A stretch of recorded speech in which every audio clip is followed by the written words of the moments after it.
afternoon, everyone. This is Tulani Nkala on Mathebeleng Broadcasting Corporation. Today we have Thembi Mpofu, who is aspiring to be a ZAPU Europe chairperson. And I understand she is also aspiring to be a ZAPU president.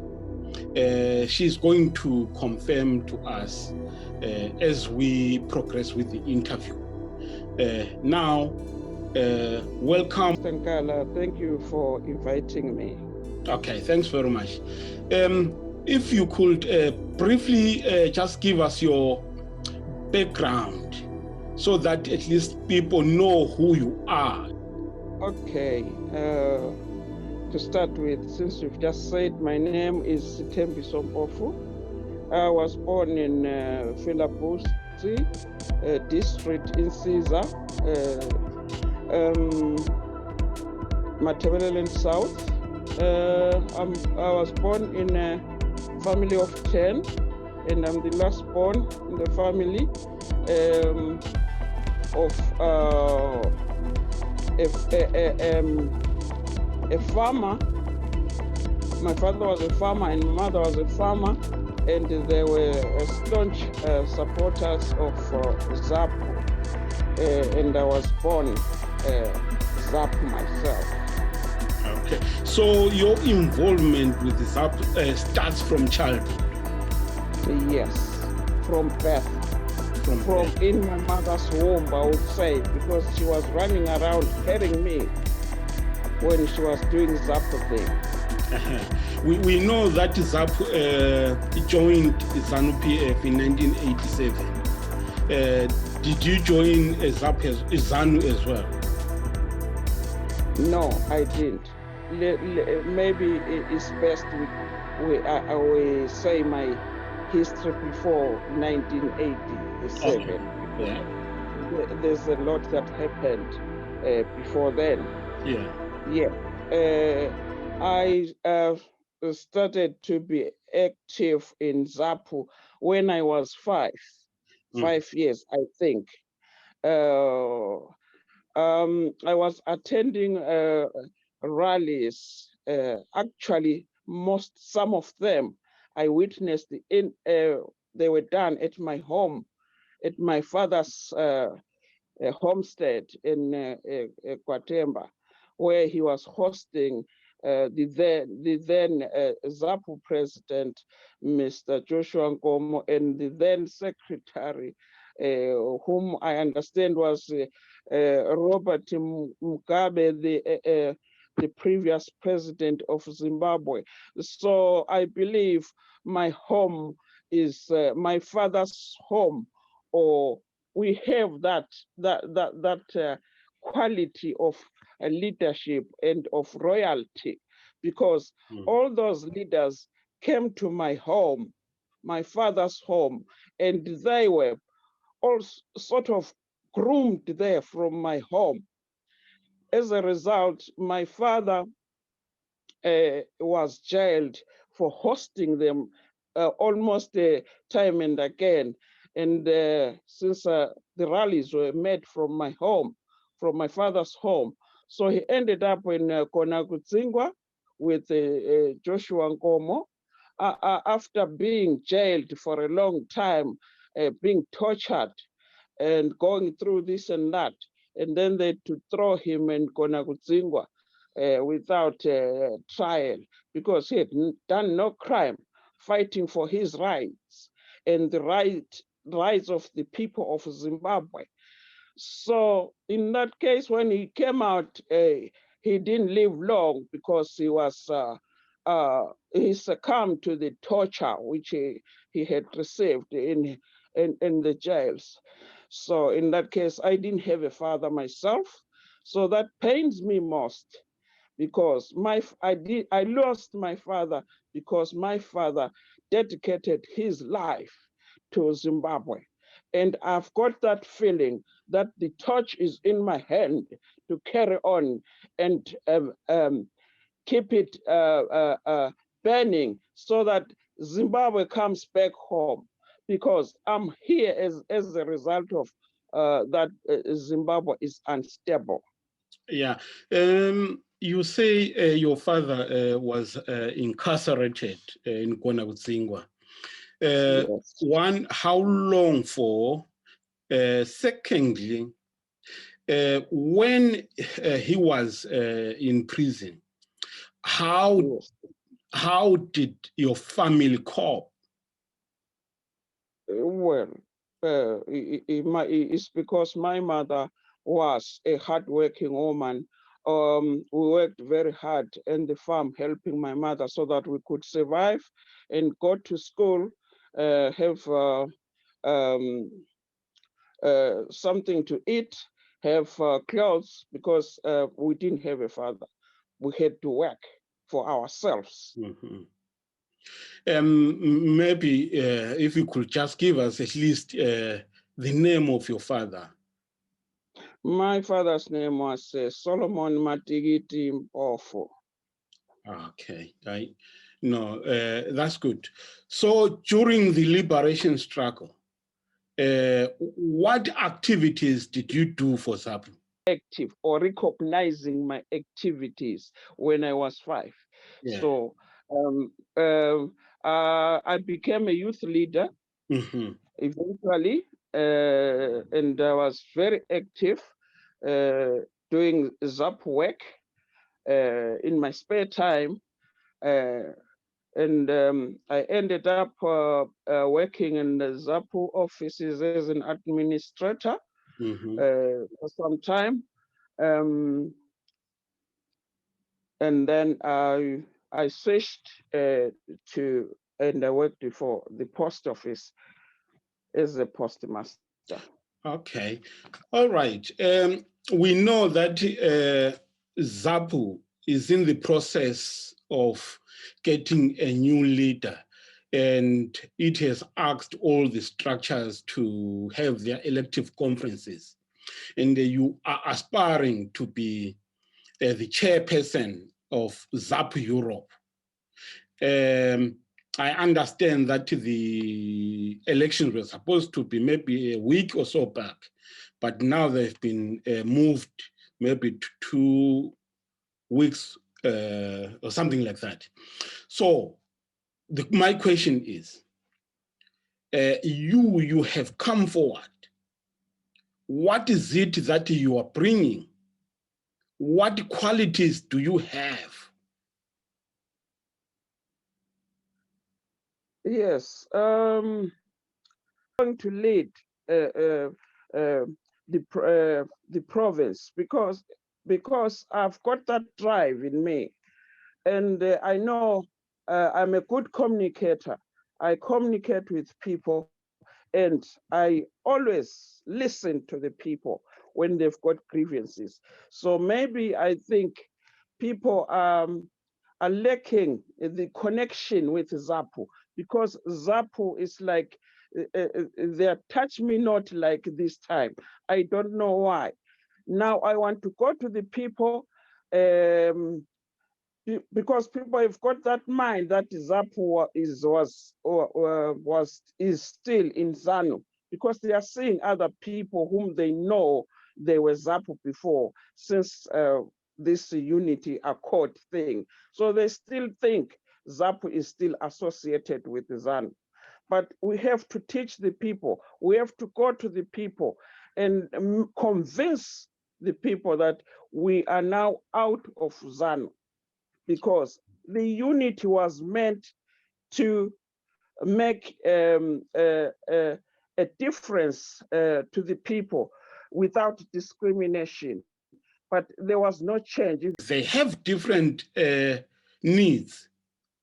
So what is it that in Europe, do you think people would really love to see in ZAPU that will at least bring them into ZAPU?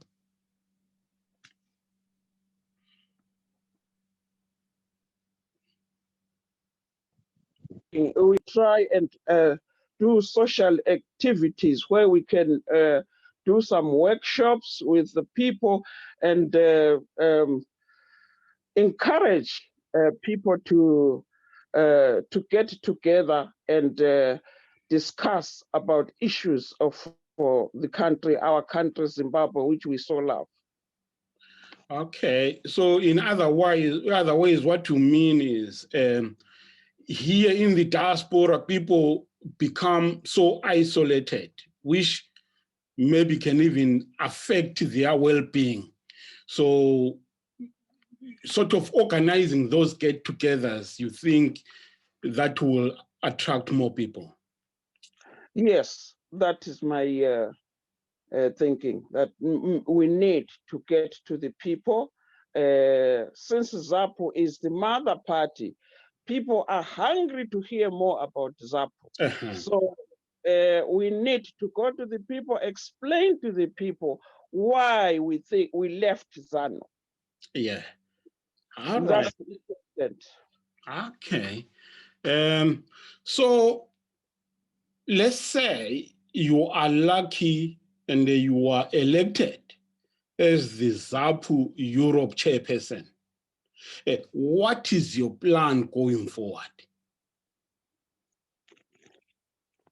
If I'm elected as a ZAPU chairperson, I'll make sure we build structures. At the moment, we are just a group with no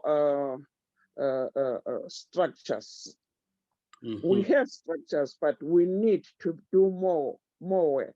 We need to do more work and convince people so that we can have more membership to the party. So in other ways, what you are saying is mobilization is one of your core aims. Exactly. Okay. Exactly. And how do you think you will go about organizing people as a province? Yes, as a province, we have to start grouping people like each and every district, visit each and every district. Like we go to where we target where there are more people from Zimbabwe. That's where we should target first. And then at the same time, we must look for sympathizers from other nations who would like to see us as Zimbabweans go back to our country and make our country live and enjoy its resources again. Okay. Now let us move on to this other important issue. I would like you to confirm. Yes. Are you going to contest for the ZAPU or presidency? Yes, I will. Okay, that is very interesting. That is if I'm nominated to go and contest, and hoping people will understand that it is right time to put the right person at the right place for right yields.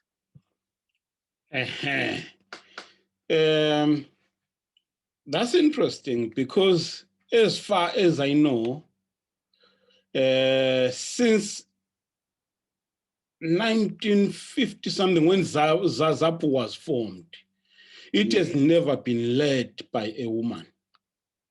Do you think now it is the right time for that change?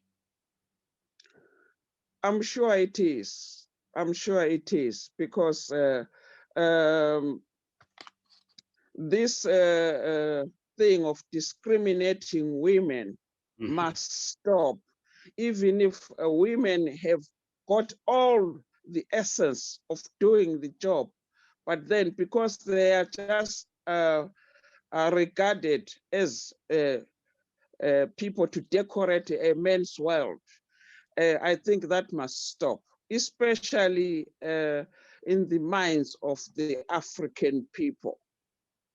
They normally think a woman is to be under a man every time. If a woman is seen to be sort of raising a voice for her rights, she's regarded as somebody not normal for a woman. But But then this is time. Yeah, I'm not sure whether that is African to look down upon female leaders. Because if you look historically, people like Queen Los K, people like Queen Nyamazan, they have led societies successfully. I'm just wondering, where did it start? I think men eventually became greedy. I think that's greediness or selfishness or they think a woman should always be at home, looking after kids, after children. But then they forget that without a woman,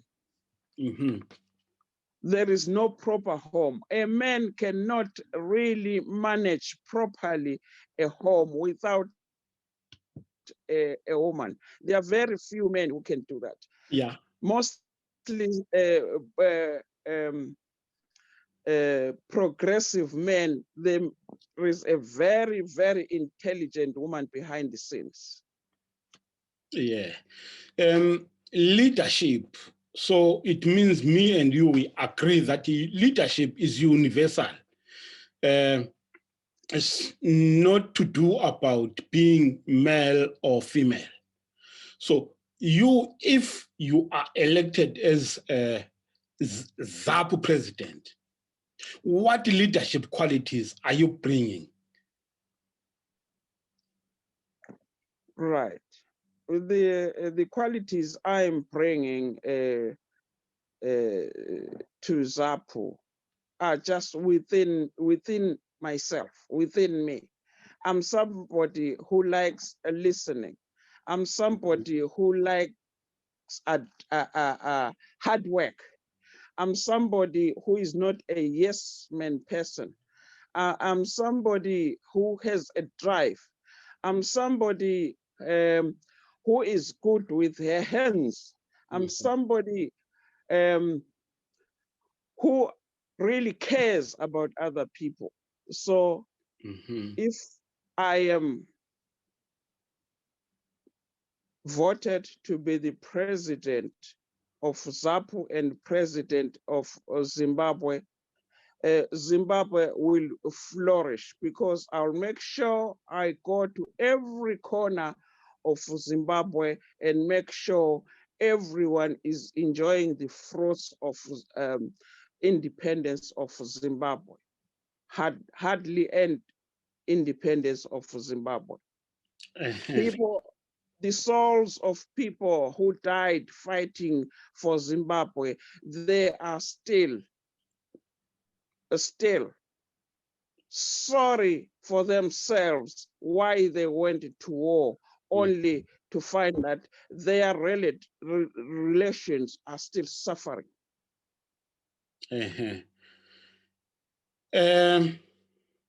Yeah, that is very interesting. Zimbabwe was once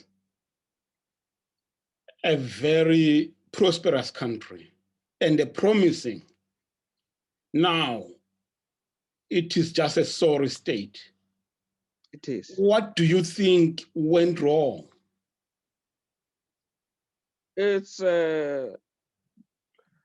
greediness of those who are now in control of Zimbabwe resources. Zimbabwe is rich of its own resources. You find gold in Zimbabwe, you find coal in Zimbabwe, you find all sorts of minerals. Zimbabwe can be the richest country in the world if the resources are maintained the right way.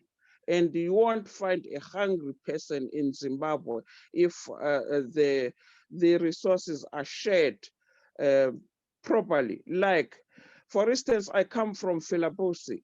Philabosi is called mind in Philabosi, is meant to develop Philabosi. Philabosi will be like will be made of streets of gold. If you go to Falls, there are tourists going to Victoria Falls, but you find you go to Victoria Falls now, it's like a sorry place, not developed. I don't know what is happening. What is happening to the resources of Zimbabwe? Okay, so you feel that Zimbabwe is richly endowed with natural resources, Yes. including minerals. However, the management of those resources is not good. It is disastrous. They are just filling their own pockets, and they forget about the rest of the people of Zimbabwe. So what will ZAPU do then to rectify that anomaly? The devolution of power will make sure each and every region is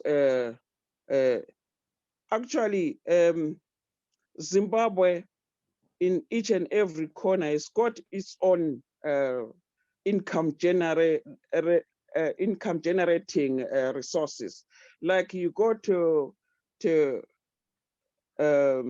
Zimbabwe ruins in Masvingo, people go there to see the Zimbabwe ruins. So the money which is brought by the tourists coming to see the Zimbabwe ruins should develop Masvingo, not anywhere else. Okay, so you feel devolution. 2013, the 2013 Constitution promulgated devolution of power, but it is still not being implemented. So what are we to do as ZAPU to make sure that it is being implemented? We have to make sure it's implemented. That's why we're fighting to make sure that whatever we plan to do must be put into practice. It mustn't be things said by word of mouth and not done properly. We must do what we normally agree on doing. If we say, let's do this, it must be done. Okay, and if it's not done, there must be an explanation why it's not done. And if the leaders are chosen, they must be seen to be leaders and doing the right thing. Transparency. You must go to the people and tell the people what is your problem if you are having a problem, and find the ways to solve the problem. Okay. With the people. Yeah. All right. I'm aware that I'm interviewing you from the UK. You are based in the UK right now, but you say you want to be ZAPU's president. And I remember that the SG, the Secretary General of ZAPU, was once based in the UK. He was one of the most effective members in terms of doing his work. But the people still felt that, no, at such a high level, people need to be on the ground. So what are you going to do if you are elected as the president of ZAPU? I'm intending to go back home and settle back home. But nonetheless, that doesn't really change the way somebody works. You can work effectively if you really mean what you want to do from anywhere in the world. as long as you delegate the job and supervise the job in the right way and make sure things are happening. Okay, all right. So you said you will move back to Zimbabwe. Yes, this is not my home. My home is Zimbabwe. I'm here because I'm frustrated in Zimbabwe and I want to go back home. Okay, that's good. I understand that. Sorry. Yeah, you can. And going back home to fix what people think is not fixable. I've got the tools. All right. I understand that in the last elections, you contested as an MP of Insizwa North, and you didn't do very well. And ZAPU as a whole did not do very well. What do you think were the problems? Yes, that's why I have decided to go for presidency, because I'm thinking the leadership is not doing the job properly. Because you cannot expect to win any elections if you have no structures. That is that's dreaming, that's daydreaming. You have to go to the people and build structures. Since ZAPU was revived, 2009 or 2008, if I'm somewhere there. But up to now, there are no structures on the ground, but it has contested 2, if not 3 elections. So what are they thinking? What is the leadership thinking? Why do they think they should contest for the, they can't even win, have councillors, let alone the MPs, because there are no people who are supporting ZAPU, because they are not going to the people to tell the people that ZAPU is there. People are hungry for ZAPU, they want ZAPU, but the leadership is not doing its job properly. That's why I need to go back home and make sure. I went on ground myself, and I didn't do well because they know the leadership didn't do the things right. I cannot really see a leadership which allows its own candidates to compete within themselves. I think that was the most stupid thing ZAPU did. That seat was mine, and it was in my hands, and I was let down by my own. Because I worked on the ground, and people were saying, we want ZAPU. And because they had not heard of ZAPU since it was revived, since 2008. And I went there 2016 to start campaigning. They had not heard about ZAPU. Okay. Do you think if ZAPU has a proper leader, a dynamic and vibrant leader, do you think it stands any chance of regaining its core constituents of Matabeleland first? Yes, that must happen. And it's going to happen under my leadership. Okay. That's a promise, and the promise is my name. Okay. Because I'll be on the ground doing the job with the people. I don't work from the office and think somebody will do the job for me.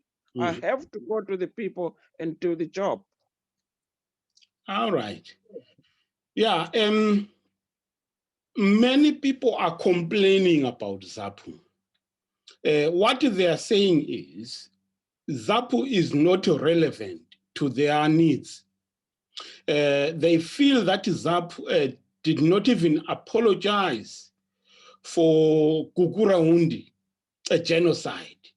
We know it's not ZAPU that committed the genocide, but the people feel that ZAPU is not really taking people seriously who died and suffered for supporting it. What are you going to do as a leader of ZAPU? I'll make sure that one is addressed. It's one of the top priorities I would like to do. And to make sure all the ex-combatants are known where they are, how they live, are they benefiting enough to prove that they went out to fight for the country. Okay. And all those who suffered under these ZANU massacres, I would want them compensated, every one of them, including myself, which I was, or whom I was threatened by ZANU time and again. But then I'm not working for myself. I want to work for the people first and me last. I'm the last born. Okay. I have to make sure the rest of Zimbabweans are enjoying the fruits. Then we can sit down together and enjoy the fruits. Okay. ZAPU is a national party.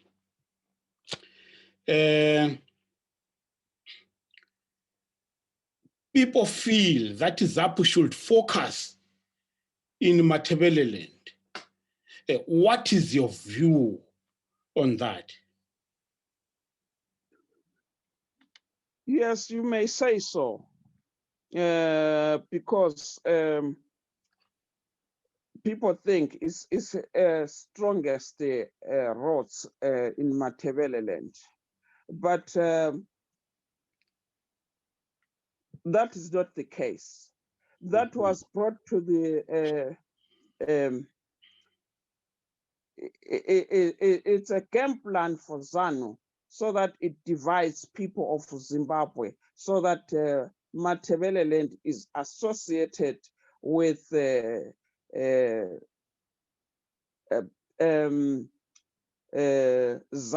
and any other party that seems to be against ZANU. Mm-hmm.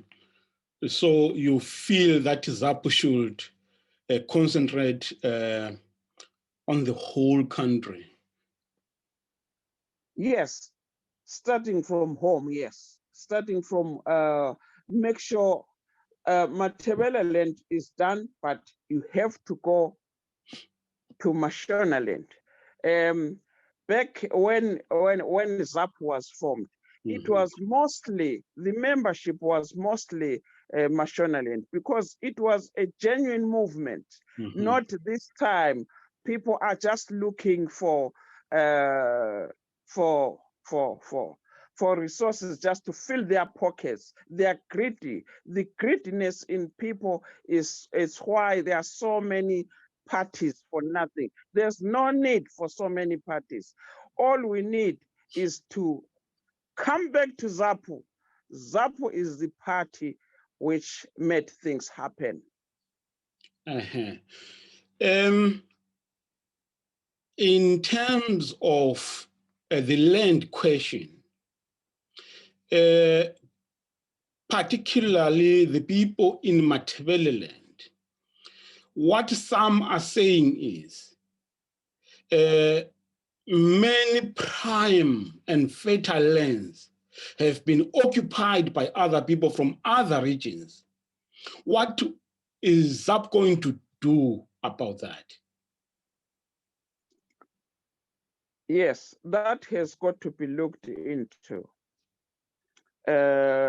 because it's a grand plan of ZANU, so that it deploys everyone whom they think is ZANU, and they plant them in Matabeleland. That's why the country was divided into fractions. Like there is Matabeleland, but now you cannot, you will find that most people in most valuable offices, they are Shona speaking people because they are thought to be ZANU,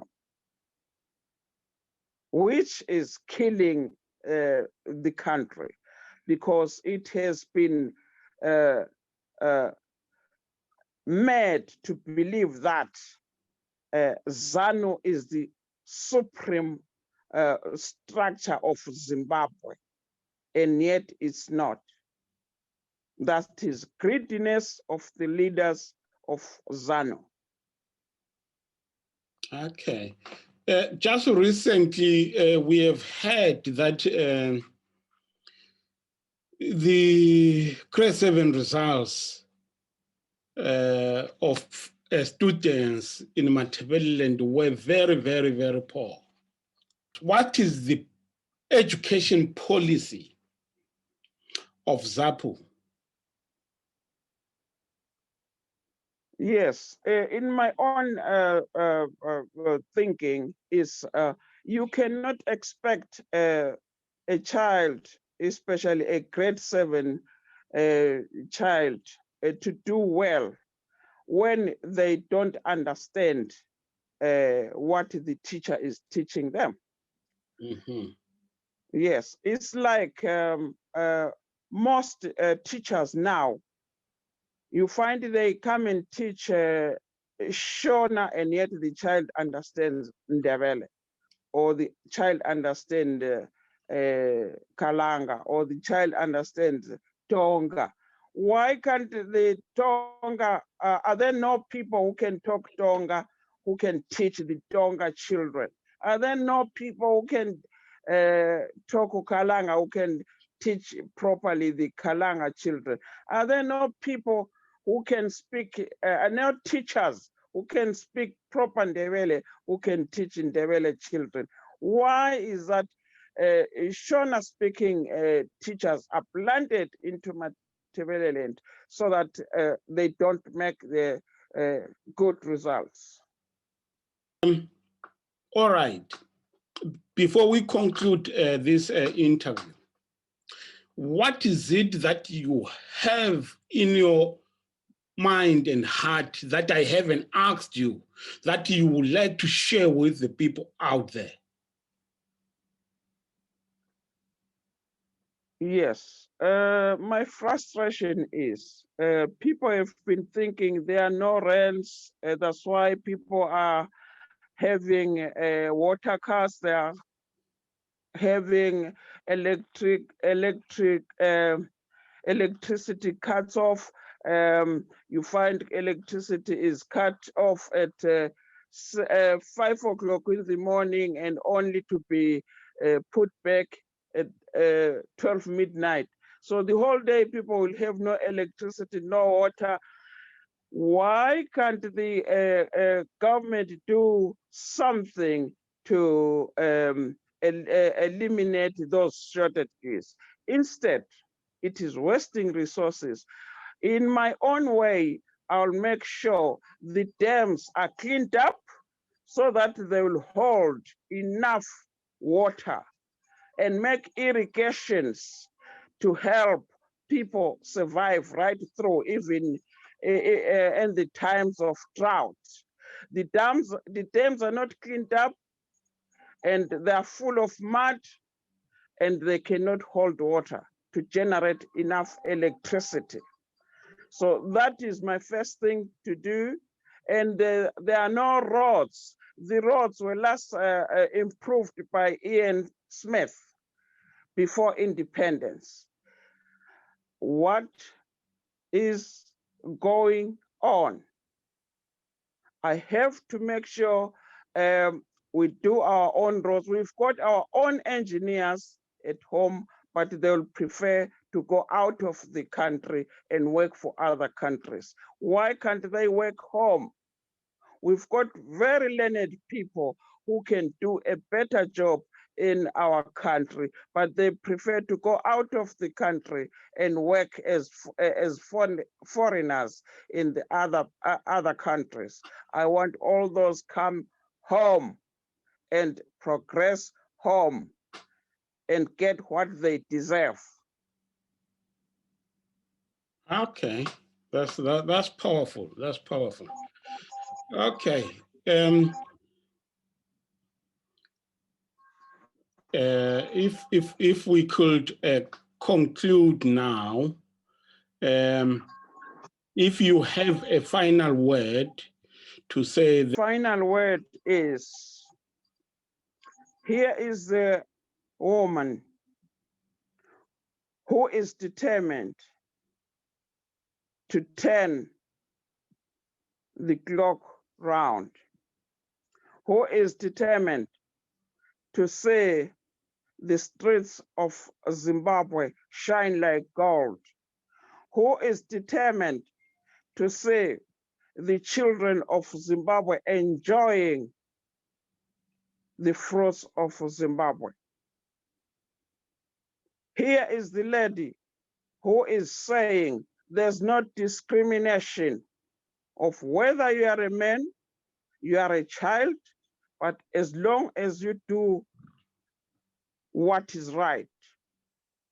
Here is the woman who is saying everything will be transparent.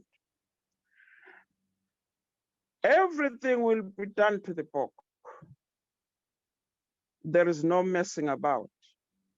We can't waste any more time. We've suffered enough.